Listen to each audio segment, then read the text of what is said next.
Hello and welcome to this episode of GM Talks, where we once again will look at the knight versus bishop. When is the knight better? When is the bishop better? And when is it sort of balanced? Well, that's maybe something you will learn a little bit more about today. This is the kind of videos I think make people better chess players. This is the overall general understanding simply increases by watching this kind of video. So that's the big reason why I'm making it, and I hope you enjoy it. We're gonna see a game from the Bundesliga. Vallejo Pons, Francisco Vallejo Pons, plays against Pavel Tregubov, and Tregubov is a strong player. Russian GM, he's got some time trouble issues, and of course Vallejo has been around 2700 forever, so he's even stronger. And we're gonna see a little bit of difference in understanding, and that's kind of funny because I played against Tregubov. I played against Vallejo, I think 3 times, 2 draws and a loss, and I played against Tregubov 1 time where I lost, and where he outplayed me, and I sort of got lucky and did manage to draw. But it turned, I thought he had a very good understanding. By the way, this is the Caro-Kann, and this is the 2 knights variation. We are using the all moves explained here, so I should probably go back. E4 taking control of the center, C6 getting ready to attack the center with D5, which you will play no matter what, and D5, and white develops his pieces. Knights before bishop is a good rule of thumb. Here the idea is a trap. It's aimed against the bishop f5 line. Here that's very bad. If you go something like this, basically you're in deep trouble here due to knight e5 coming. For instance, I think some of the main line goes something like this, and it's already a super mess, and you have to play g6, which for sure was not your intention when you played the Caro-Kann and tried to get your bishop out to have it ending up on this square. Anyway, so the main move here are take and knight f6 or bishop d4. Bishop d4 is the recommended antidote. And here, if you go on this way, white will take and play bishop b5, g4, knight e5, and stuff like that. So you do something like this, and again you will end up with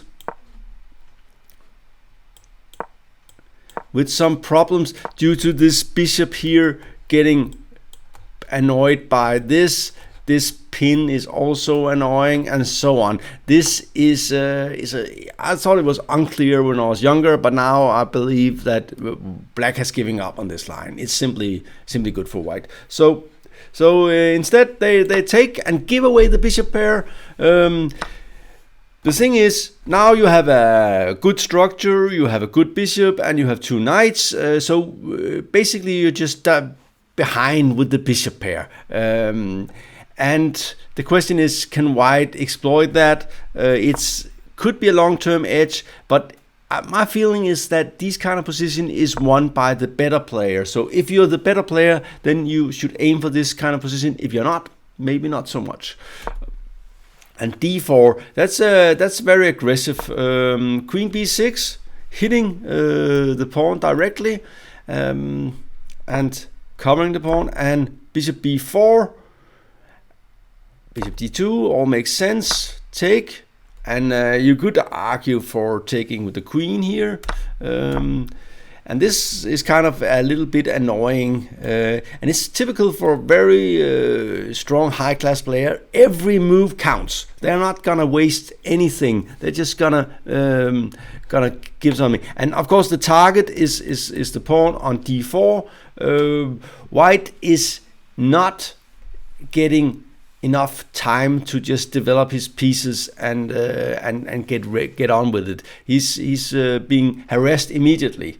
A3 is probably a good move. Queen here, and here white should probably just accept that it's the bishop belongs on the other diagonal here is actually quite good, because if black, for instance, takes here something like this, then in this kind of position, white could take this pawn here, but if black goes here, then you will harass the rook and so on, and for sure white will have great compensation with the two bishops in this kind of position. So this is not good for black, so bishop d3 would have been a better move. Instead, he went here. Looks natural when you have played d3, but one thing you should definitely notice when you look at high level games is that this dogmatic thinking, they don't use that. They're like, okay, they look at every position and say, okay, what's the most important thing now? Not what is I used to. I play d3 to put the bishop on this diagonal, but maybe it should be on the other diagonal. So I will put it on the other diagonal. For the problem for black now, for white now, is that it's starting to get a little bit messy here.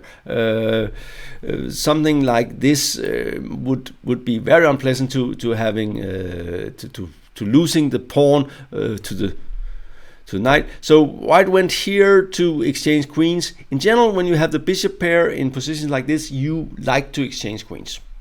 The problem here is that after something like this, black can keep the rook active. So you're threatening to do a little rook here, and of course the natural move is to castle the queen side. So white got away with getting the king out of the center, connecting the rooks, and putting the rook on an active diagonal. Plus, he's of course hoping to start harassing this bishop with b3. Unfortunately, it's not really going to happen, because the bishop is not having enough room here. So, and here he can just take it. He takes it. Of course, white could go for some sort of slow compensation with bishop d2, and I think that's probably better than what he did here. What he's of course afraid is that these knights are very dominating in the center. But it's a very instructive moment. He takes here, and here's black to move. So this kind of position, it looks very equal. You could of course, the problem with knight takes here is that after this move, threatening this move, that white is also threatening this move, trapping the rook. So this is probably good for white. So what to do here? You could also take with the e-pawn. That runs into the same problem, or if you take with the e-pawn, black cannot take here. So, but you take towards the center. So, and that's something we've discussed many times with in this channel, taking towards the center. And this game is a great example of why taking towards the center is strong. In general, the center is sort of the most important. It's a little bit like politics. Everything evolves around the center. You can do flank attacks, and sometimes, a guy like Trump will win the presidency. But in general, it's the sort of in the middle that gets the power, and this is definitely one case of that. So white got his pawn back, but actually after a move like this, black is already much better. So what is the idea? The idea is, of course, you have a knight that is very strong in this kind of asymmetrical pawn structure. You have a very clear superiority in the center that will give you a space advantage, and it will make it very difficult for white to find a good spot for this bishop.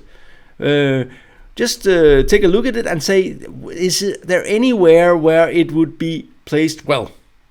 And you realize not so much, because the pawns are gonna come, and black will put pressure. There is an open file here, but there's also some possibility to get more space and to induce weaknesses on the king side, and it will not be easy for white. If you look at this structure here, it's clear that this structure, no matter how you put it, it's not not gonna be a good structure. It's not gonna be sort of a safe structure that you can that can defend itself. It will need defending. Of course, you could put the pawn on h4, but then you have all the pawns on black, making the bishop even worse. If you play this move, which might be necessary, then both these two pawns here on h3 and d3 will be weak.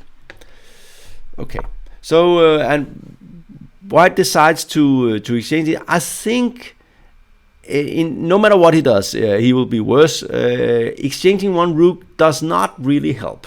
You could argue that it's annoying that black will have pressure in the c file to go along with the central superiority and the very flexible knight. But you could also say that the rooks here would exercise some pressure, and you could hope that these rooks will be like tanks that one day will break free. We know that in general we like rooks to be aggressive. They are not that great at defending. They are a little bit like the tanks in the Soviet Union during World War II. You cannot just stand with the tanks. They have to push to do something. But this makes it's very clear that black is better. Black is also having much more. It's much more easy for black to get an active king. This all looks natural. So you have a good, nice white structure, no real weaknesses, and yet you're still much worse. So black is clearly better here, and it will be very clear very soon. Putting the bishop here looks obvious. You cover any kind of weaknesses. You cover it's out of harm's way and so on. But it's just not a good position. So here comes the first part of White's plan, d5. Now you could say, okay, I can play h4, attacking it and maybe, but after something like d4, you have no more breaks. You only have c4, but that can usually always be met by d4. And the thing is, you're gonna get swarmed with the pawns. You're gonna really get pushed all the way back if you allow that pawn to go forward. So that's not very, very funny. This is not funny either, because that gives away this square, and if you go something like this, then you will just get weaknesses. So the knight could sit comfortable here and here, plus black gets this additional possibility. Actually, that looks strong immediately. So g4 is not really funny. So at the moment you do nothing after g5. This looks like some kind of smart move at an h5. So what is black's idea? The black's idea is to go h4, I think. You could go d4, but you could also go h4. The thing about h4 is either the h line is open and this pawn becomes a target, or White will have to give away this square, and this will be an internal weakness, and we'll have this knight sitting on f4, and also the black center will be completely unassailable. You cannot attack the center when you have a knight on f4 and you have no breaks. So White panics here, but he's already clearly worse. It's not a nice position, so he goes f4, but that's just allowing White to go to black to go e4. So black is already clearly better here. White had an idea though, c4. So and by the way, I don't blame White for the way he was playing this position. He's actually doing a decent job of trying to get a good game. But it's also a bit interesting that you have this kind of equal material position, and yet White is almost helpless. He's just getting completely outplayed very, very fast due to the better knight and what black's superiority in the center. So, but what now? Of course, you cannot play f5 to cover the e-pawn, and White is actually threatening this move, and then either this or this move will go. So what do black do here? Give yourself a little time to think about it. one move could of course be king f5 actually, but the best move is this one. It's an elegant move. You have the rook coming here, or to this square or this square, and you're getting out of harm's way here. There's no rook here, so f5 is also possible now, having a protected pass pawn.